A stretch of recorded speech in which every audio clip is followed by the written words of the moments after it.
Hi hello ನಮಸ್ತೆ. ಎಲ್ಲರೂ ಹೇಗಿದ್ದೀರಾ? ಎಲ್ಲರೂ ಚೆನ್ನಾಗಿದ್ದೀರಾ ಅಂತ ಭಾವಿಸ್ತಾ ಇವತ್ತು ನಾನು ಚಿಕ್ಕು ಜ್ಯೂಸ್ ಮಾಡ್ತಾಯಿದ್ದೀನಿ. ಅದು ನಮ್ಮ ಅಕ್ಕನಿಗೋಸ್ಕರ ಮಾಡ್ತಾಯಿದ್ದೀನಿ. ಅವಳು ಪ್ರೆಗ್ನೆಂಟ್ ಇದ್ದಾಳೆ.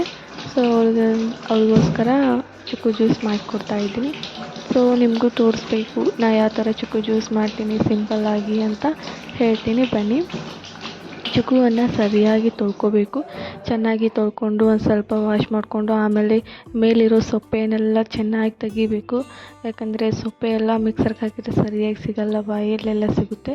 ಸೊ ಅದಕ್ಕೆ ಚೆನ್ನಾಗಿ ಆ ಸಿಪ್ಪೆಯನ್ನೆಲ್ಲ ತೆಗೆದು ಆಮೇಲೆ ಚಿಕ್ಕ ಚಿಕ್ಕದಾಗಿ ಕಟ್ ಮಾಡ್ಕೋಬೇಕು. ಈ ಥರ ಚಿಕ್ಕು ಜ್ಯೂಸನ್ನು ಯೂಸ್ ಮಾಡ್ಕೊಂಡು ಕುಡಿಯೋದ್ರಿಂದ ಆರೋಗ್ಯಕ್ಕೆ ತುಂಬಾ ಒಳ್ಳೆಯದು. ಹಾಗೆ ತಿಂದ್ರೂ ಚೆನ್ನಾಗಿರುತ್ತೆ. ಸೊ ಅವಳು ಚಿಕ್ಕು ಜ್ಯೂಸ್ ಬೇಕಂತ ಹೇಳಿದ್ಲು. ಸೊ ಅವಳಿಗೋಸ್ಕರ ಜ್ಯೂಸ್ ಮಾಡ್ತಾಯಿದ್ದೆ. ಈ ಚಿಕ್ಕು ಜ್ಯೂಸ್ಗೆ ಭಾಳ ಥರ ಏನು ಬೇಕಾಗೋದಿಲ್ಲ, ಅಷ್ಟೇನೇನು ಹಾಕೋದು. ಚಿಕ್ಕು ಚೆನ್ನಾಗಿ ಕಟ್ ಮಾಡ್ಕೋಬೇಕು. ಸಣ್ಣದಾಗಿ ಕಟ್ ಮಾಡ್ಕೊಂಡು ಶುಗರು ಮತ್ತು ಏಲಕ್ಕಿ ಪೌಡ್ರು ಮತ್ತು 1 ಕಪ್ ಹಾಲು ಅಷ್ಟು ಹಾಕ್ಕೊಂಡ್ರೆ ಸಾಕು. ಚಿಕ್ಕು ಜ್ಯೂಸ್ ತುಂಬಾ ಚೆನ್ನಾಗಿ ಬರುತ್ತೆ. ನಿಮಗೆ ಗಟ್ಟಿ ಅನಿಸಿದರೆ ಒಂದು ಸ್ವಲ್ಪ ನೀರು ಕೂಡ ಹಾಕ್ಕೋಬೋದು. ಅಕ್ಕನಿಗೆ ಒಂದು ಸ್ವಲ್ಪ ಗಟ್ಟಿ ಬೇಡ, ಒಂದು ಸ್ವಲ್ಪ ನೀರು ಹಾಕಂತ ಹೇಳಿದ್ಲು. ಸೊ ಅವಳಿಗೆ ನೀರು ಹಾಕಿದೆ, ಮಾಡಿಕೊಟ್ಟೆ. ತುಂಬಾ ಚೆನ್ನಾಗಾಗಿತ್ತು ಜ್ಯೂಸು. ಮತ್ತು ಮೇಲೆ ಒಂದು ಸ್ವಲ್ಪ ಡ್ರೈ ಫ್ರೂಟ್ಸ್ ಎಲ್ಲ ಕಟ್ ಮಾಡಿ ಇಟ್ಕೊಂಡಿದ್ದು ಚಿಕ್ಕ ಚಿಕ್ಕ ಮಾಡಿ ಹಾಕ್ಕೋಬೇಕು. ಅಂದರೆ ಚಿಕ್ಕು ಜ್ಯೂಸ್ ಕುಡಿಯುವಾಗ ಒಂದು ಸ್ವಲ್ಪ ಸಿಕ್ಕರೆ ಬಾಯಲ್ಲಿ ತುಂಬಾ ಚೆನ್ನಾಗಿರುತ್ತೆ. ಜ್ಯೂಸ್ ಕುಡಿಯುವಾಗ ಅದೇ ಥರ ಮಾಡಿ ಹಾಕ್ಕೊಂಡು ನೋಡಿ ಯಾವ ಥರ ಹಾಕ್ಕೊಂಡಿರ್ತಾರೆ ಅಂತ.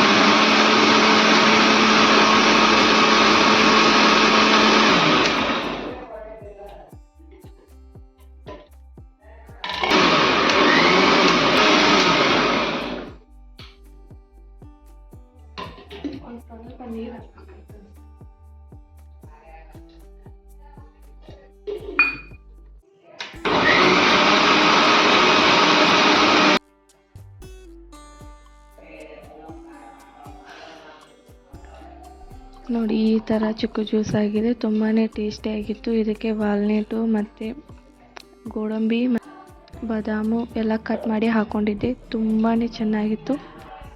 ಅದೆಲ್ಲ ಕಟ್ ಮಾಡಿ ಇಟ್ಕೊಂಡಿದ್ದು ನಾವೆಲ್ಲ ಕುಡಿಸಿ ಒಂದೇ ಕಪ್ಪಲ್ಲಿ ಹಾಕ್ಕೊಂಡಿದ್ದೆ. ಸೊ ಮೇಲೆ ಹಾಗೆ ಹಾಕಿಬಿಟ್ಟೆ. ಅವ್ಳು ಕೊಟ್ಟಿದ್ದೀನಿ, ಅವ್ರ ರಿಯಾಕ್ಷನ್ ನೋಡಿ. Thank you Reshma.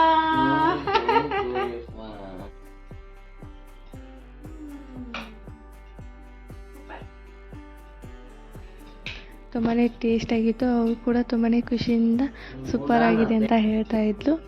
ಸೊ ಅವಳಿಗೆ ಡೈಲಿ ಮಾಡಿಕೊಡು ನನಗಿದೆ. ಹಾಗೆ ಮನೆ ಬಾಲ್ಕನಿಯಲ್ಲಿ ತುಂಬಾ ಚೆನ್ನಾಗಿ ವ್ಯೂ ಕಾಣ್ತಾಯಿತ್ತು. ಅದೇ ಒಂದು ಪಿಕ್ ತಕ್ಕೊಂಡೆ. ಹಾಗೆ ಸಾಯಂಕಾಲ ಆಗಿತ್ತಲ್ಲ, ನಮ್ಮ ಹಾಲು ಮತ್ತು ನಮ್ಮ ಮನೆ ಹತ್ತಿರ ಇರೋ ಚಿನ್ನು ಪಾಪು ಇಬ್ಬರು ಕೂಡಿ ಪೇಂಟಿಂಗ್ ಮಾಡ್ತಾಯಿದ್ರು. ಅವ್ರು ಪೇಂಟಿಂಗ್ ಮಾಡುವಾಗ ಎಲ್ಲ ನೆಲಕ್ಕೆಲ್ಲ ಒರೆಸಿ ಇದು ಮಾಡ್ತಾಯಿದ್ರು. ಅವ್ರಿಗೆ ಹೇಳೋಕೆ ಹೋದರೆ ನೀನು ಚಿಕ್ಕವಳಿದೆಯಾ ಚಿಕ್ಕಿ, ನಿಂಗೆ ಬರಲ್ಲ ಅಂತೇಳಿ ನಮ್ಮ ಗುಂಡಿ ಹಾಲು ಹೇಳ್ತಾಯಿದ್ದ. ಅದನ್ನೇ ನೋಡಿ ಅವನು ಏನಂತಿದ್ದಾನೆ ಅಂತೇಳಿ. ಅವ್ನು ಪೇಂಟಿಂಗ್ ಬ್ರಷ್ ಯಾರ ಹತ್ರನೂ ಕೊಡೋಲ್ಲ, ಅಣೆ ಮಾಡ್ತೀನಿ ಅಂತೇಳಿ ಹಠ ಮಾಡ್ತಾಯಿದ್ದಾನೆ. ನೋಡಿ ಎಷ್ಟು ಚೆನ್ನಾಗಿ ಮಾಡ್ತಾ ಇದ್ದಾನೆ ಅಂತ.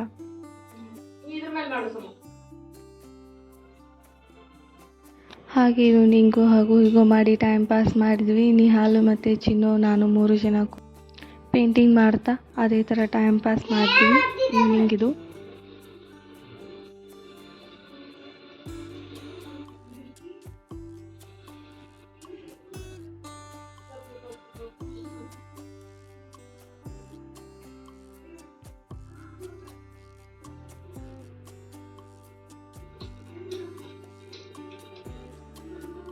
ಒಂದು ಸ್ವಲ್ಪ ಕೊಡಿಕೊಂಡ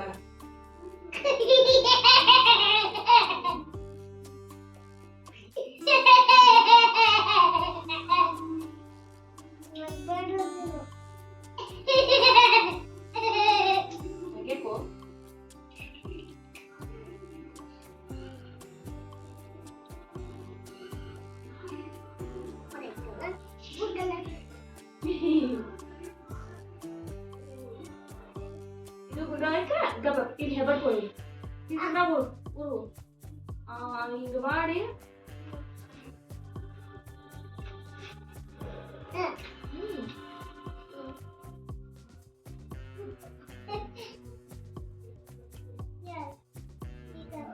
ಹಾಗೆ ಅವ್ರ ಥರ ಕೂತಿದ್ದೆ. ಸೊ ಅಣ್ಣ ಹಣ್ಣುಗಳನ್ನು ತೊಗೊಂಬಂದಿದ್ರು, ಅದನ್ನೆಲ್ಲ ಸೆಟ್ ಮಾಡಿ ಇಡ್ತಾ ಇದ್ದೆ. ಹಣ್ಣುಗಳನ್ನೆಲ್ಲ ಜೋಡಿಸಿ ಬುಟ್ಟಿಯಲ್ಲಿ ಹಾಕಿಡ್ತಾ ಇದ್ದೆ. ಈ ಕೆಂಪು ಬುಟ್ಟಿಯನ್ನು ಮಿಶೋಲ್ಲಿ ತರಿಸಿದ್ವಿ. ತುಂಬಾ ಚೆನ್ನಾಗಿದೆ ಇದು ಹಣ್ಣುಗಳನ್ನು ಇಡೋಕ್ಕೆ. ಮತ್ತು ನರ್ಸು ಜೊಂಡ್ಗ ಎಲ್ಲ ಹಣ್ಣುಗಳ ಮೇಲೆ ಓಡಾಡಬಾರ್ದು ಅಂತೇಳಿ ಇದನ್ನು ಅಕ್ಕ ಹಾಕಿದ್ದಾಳೆ ಆನ್ಲೈನಲ್ಲಿ. ಇದು ತುಂಬಾ ಚೆನ್ನಾಗಿರುತ್ತೆ ಹಣ್ಣುಗಳನ್ನೆಲ್ಲ ಇಡೋಕ್ಕೆ. ನಾವೆಲ್ಲ ಥರ ಹಣ್ಣುಗಳನ್ನು ಜೋಡಿಸಿಟ್ಟು ಅದರಲ್ಲಿರೋ ಆ್ಯಪಲನ್ನು ಒಂದು ಕಟ್ ಮಾಡಿ ನಮ್ಮ ಅತ್ತೆಗೆ ಕೊಟ್ಟೆ.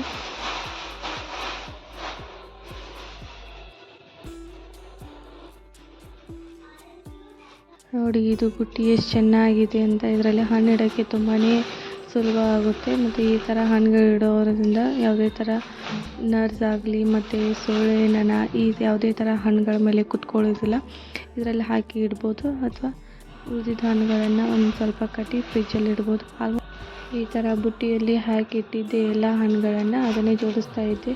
ಅದು ಬುಟ್ಟಿ ಕುತ್ಕೋತಾ ಇರ್ತಿದ್ದಿಲ್ಲ, ತುಂಬ ಹಣ್ಣುಗಳಾಗಿರೋದ್ರಿಂದ ಅದು ಬುಟ್ಟಿ ಇದು ಮೇಲೇನೋ ಬುಟ್ಟಿ ಕುಂದಿರ್ತಾ ಇದ್ದಿದ್ದಿಲ್ಲ. ಸೊ ಹಾಗೆ ಅಡ್ಜಸ್ಟ್ ಮಾಡಿ ಹಾಕ್ತಾಯಿದ್ದೆ. ಅದೇ ಎಷ್ಟೋ ತನಕ ಟೈಮ್ ತೊಗೋತು.